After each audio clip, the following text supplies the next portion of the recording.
আসসালামু আলাইকুম রহমতুল্লাহি ওয়া বারাকাতুহু। প্রিয় সাথী ও বন্ধুগণ, দেশের যে কোনো প্রান্ত থেকে অথবা প্রবাস থেকে যে যেখান থেকে দেখছেন অথবা পরবর্তীতে দেখবেন, আপনাদের সকলকে ঈদ পরবর্তী সময় জানাচ্ছি ঈদের শুভেচ্ছা। তাকাব্বালাল্লাহু মিন্না ওয়া মিনকুম, ঈদ মুবারক। এখন ঠিক এই মুহূর্তে ঢাকা থেকে নরসিংদী শিবপুরের উদ্দেশ্যে অর্থাৎ বাড়িতে ফিরে যাচ্ছি।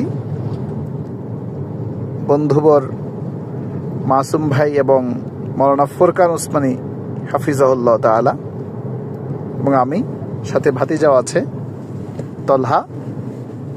আজকে সারাদিন একসাথে আমরা ঢাকা শহরে একটি কাজে ছিলাম। তো ভিডিওটি করার মূলত উদ্দেশ্য হচ্ছে একটি দুঃখজনক বিষয় শেয়ার করার জন্য। বাংলাদেশ একটি মুসলমানের, যেখানকার নাগরিকদের অধিকাংশই মুসলিম।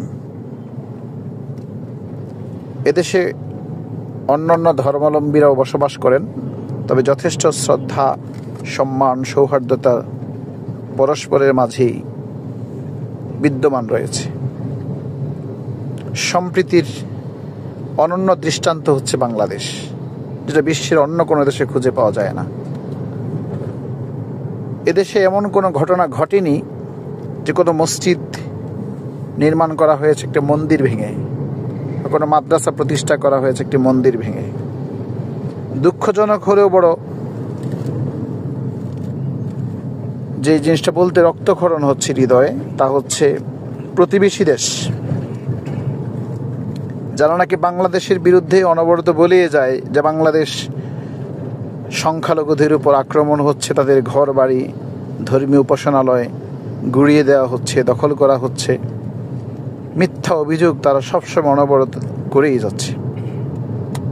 তো আজকে আমি যখন ভিডিও করছি, ঠিক তার একদিন অথবা দুদিন আগেই ভারতের পার্লামেন্টে যে ঘটনাটা ঘটে গেল, 27 লক্ষ বিঘা অক্ফকৃত জমি 70 বছরের পুরনো আইনকে লঙ্ঘন করে একটা নতুন আইন প্রণয়নের মধ্য দিয়ে মুসলমানের বিভিন্ন প্রতিষ্ঠান, মসজিদ, মাদ্রাসা, খানকা, এসব প্রতিষ্ঠানের অক্ফকৃত যে জমি, অক্ফ সম্পত্তি, নতুন আইনের মাধ্যমে এই সম্পদগুলিকে রাষ্ট্রীয়ভাবে কক্ষীগত করে মুসলমানের অধিকারকে ক্ষুণ্ণ করার অপচেষ্টায় মেতে উঠেছে প্রতিবেশী।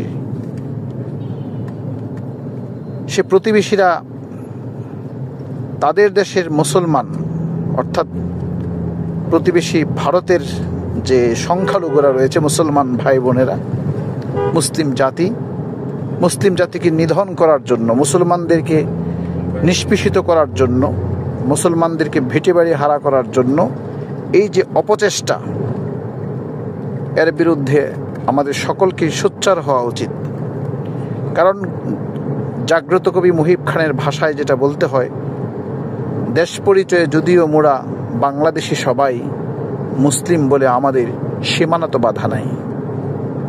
অক্ফ সম্পত্তি নতুন আইনের মাধ্যমে, নতুন আইন প্রণয়নের মধ্য দিয়ে যা করতে চাচ্ছে তা হচ্ছে মসজিদ ভেঙে মন্দির করা হবে।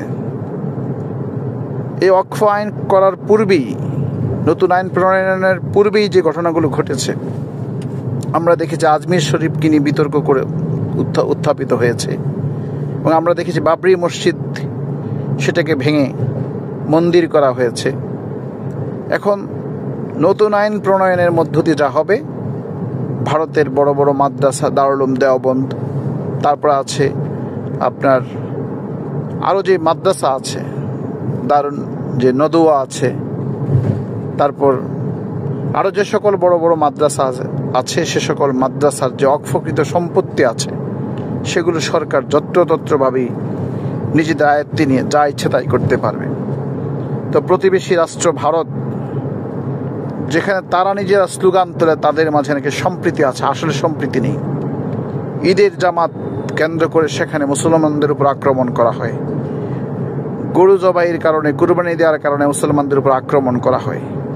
তো সেই ভারতের সংসদে ভারতের পার্লামেন্টে যে ওয়াকফ বিষয় যেই নতুন আইন উপস্থাপিত হয়েছে, সে আইনের বিরুদ্ধে ইতিমধ্যে ভারতের মুসলিম সহ অন্যান্য ধর্মাবলম্বীরা পর্যন্ত সেই উত্থাপিত আইনের বিরোধিতা করছে, তীব্র নিন্দা জানাচ্ছে। আজকে আমিও আমার এই ভিডিওর মাধ্যমে সকলকে যে বার্তাটা দিতে চাচ্ছি,